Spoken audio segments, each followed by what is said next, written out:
In 1480, a tea bowl arrived back in Kyoto held together by 4 iron staples. It had belonged to Ashikaga Yoshimasa, the 8th shogun of the Muromachi line, a man better remembered for retreating from politics into art than for governing anything well. The bowl had cracked, and Yoshimasa sent it to China for repair, because China was where such things were repaired. What came back worked. The crack was closed, but it was closed the way you'd close a wound with wire, and Yoshimasa found that unacceptable, so he asked Japanese craftsmen for something else. What they gave him used lacquer instead of metal, and gold instead of nothing, and it became a tradition with a name, Kintsugi, golden joinery. Some historians doubt the story happened exactly this way. There's a version where the staples themselves were the point, where the bowl kept its wire scars and got a name of its own, Bakohan, and was celebrated for looking exactly as broken as it was. Either version tells you something true about the culture that produced Kintsugi, which is that it never occurred to them that a crack needed to be hidden. Move west, and a few centuries earlier, to a porch in Athens called the Stoa Poikile, the painted porch, where a Cypriot merchant named Zeno had washed up after a shipwreck cost him everything he owned. He started teaching there around 301 BC, and the school took its name from the location. What Zeno taught, and what Chrysippus later systematized so thoroughly that people said the Stoa wouldn't have survived without him, comes down to a single distinction that outlived the empire that eventually adopted it.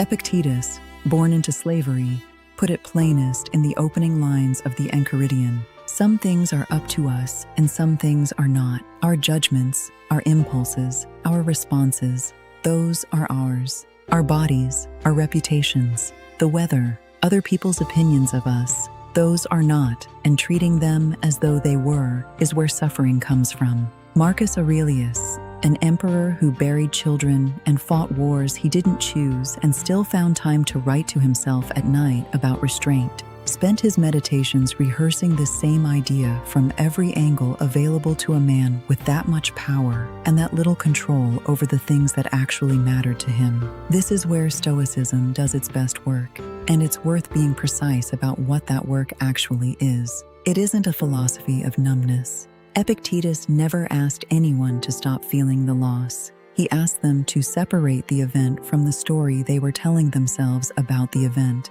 because the story was the part causing the damage, and the story was the part they could edit. Stuck in traffic, it's not the cars making you tense, it's your judgment about the cars. Something breaks, and there's a half second, sometimes less, where you decide what that breaking means. Stoicism lives entirely inside that half second. It governs the moment of impact. It's a discipline of the instant, and then the instant passes, and you're left holding the pieces. And Stoicism has, by design, very little else to say to you. It was never built to.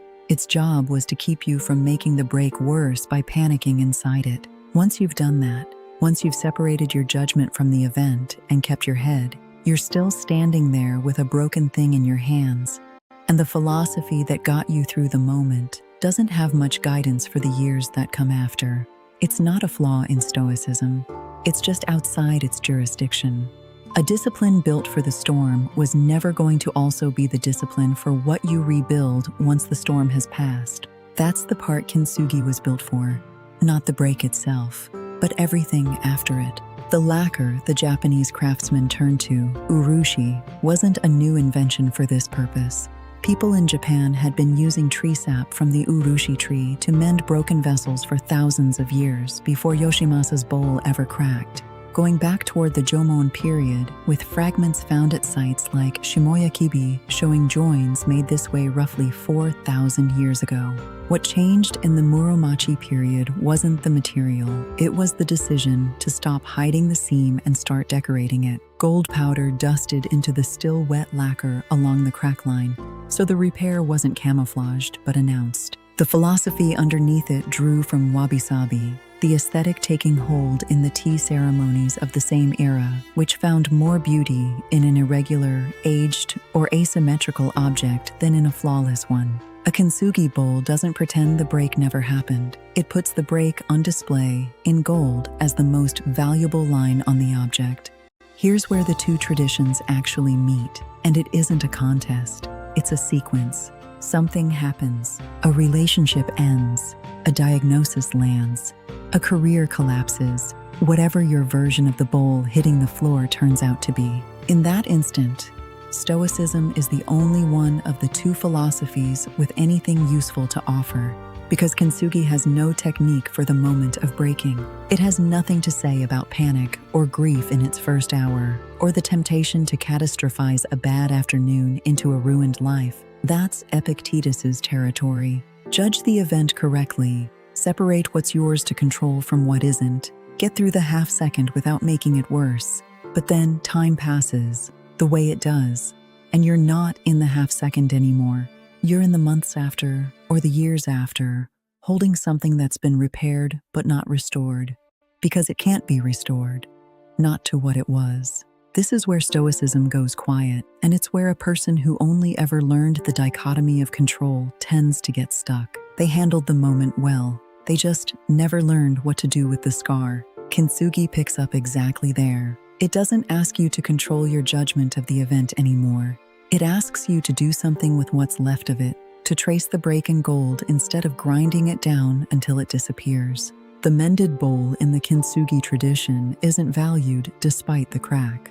Collectors have paid more for a well-mended piece than for an unbroken one from the same kiln, because the gold line is understood as a record, proof the object survived something and is still demonstrably useful.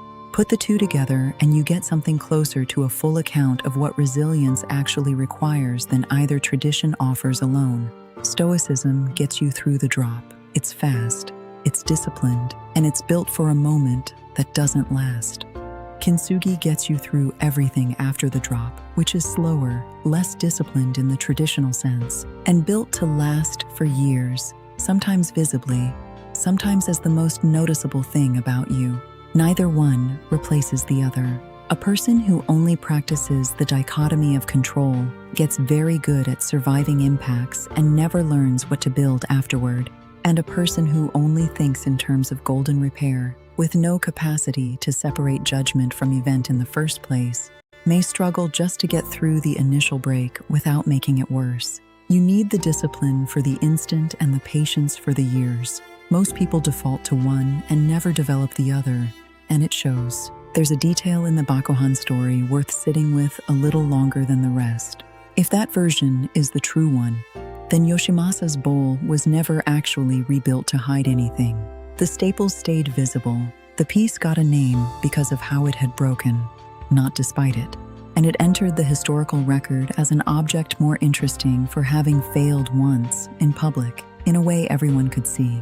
Whichever version of the story is accurate, the tea masters who came after Yoshimasa built an entire aesthetic tradition around objects like that one, prizing the repaired over the pristine. And it's worth asking whether the culture producing your own instructions on resilience has ever done the same.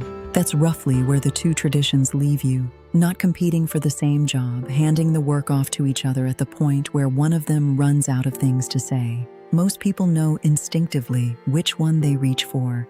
Somebody who called the ambulance without panicking, who kept their voice steady while the house was still on fire, has clearly done the work of the instant. What's harder to know about someone else or about yourself is what happens 6 months after the ambulance leaves. Whether the crack gets ground down until it disappears, or gets looked at closely enough to trace in gold. Nobody keeps score on that part the way they do on how well you held it together when it happened.